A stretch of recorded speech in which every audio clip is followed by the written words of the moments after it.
The storm howled like a wounded beast as I arrived. My grandfather's mansion stood there, a decaying monument to a past I barely understood. I was tired, haunted by grief and the heavy silence of the village. The flashlight in my hand was the only thing holding back the dark. The floorboards groaned under my weight, echoing through the dusty hall. Old family portraits lined the walls, their painted eyes following my every move.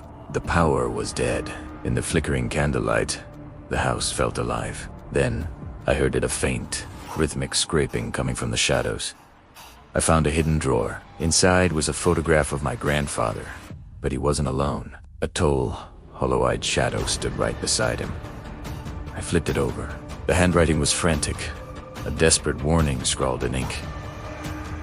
"Don't let IT inside." My blood ran cold.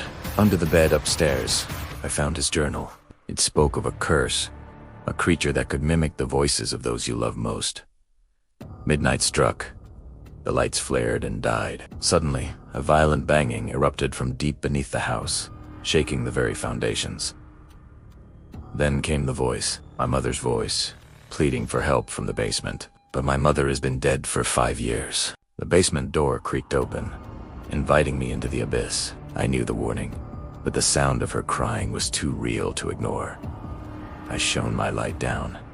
It wasn't her. It was a nightmare-shifting horror that wore my mother's face, then slowly morphed into mine.